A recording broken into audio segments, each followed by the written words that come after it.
way to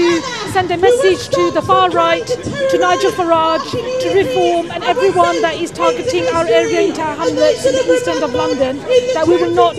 take your message of hate, division and intolerance. And right now I see onek mohila holaison from different backgrounds, including Bangladeshi mohila holaison because tarao monokhora and amra target horror, especially as Muslim women, especially as Bangladeshi women, we're feeling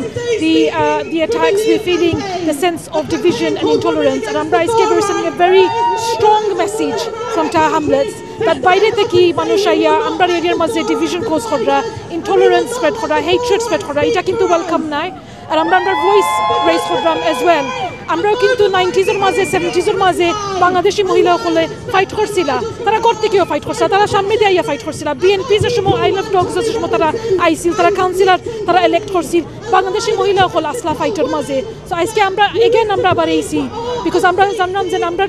মহিলা হল, আমরা পুরুষ সকল, আমরা হুলতাইন্দ্রে target করে all, যারা মুসলমান, যারা বাংলাদেশি, যারা ডাইভার্স ব্যাকগ্রাউন্ড থাকি, আর আমরা অল টুগেদার ইউনাইটেড আজকে আমরা স্ট্যান্ড করিয়া আমরা মেশ দিলাম, আমরা এটা টলারেট করতাম না। যে কোনো জায়গা থেকে যে কোনো পলিটিশিয়ান, যে কোনো গভর্নমেন্ট, যে কোনো পলিসি থ্রুতে আমরা কমিউনিটি ডিভাইড করতে চাই, এটা আমরা অ্যাকসেপ্ট করতাম না। এর লাগে আমরা আজকে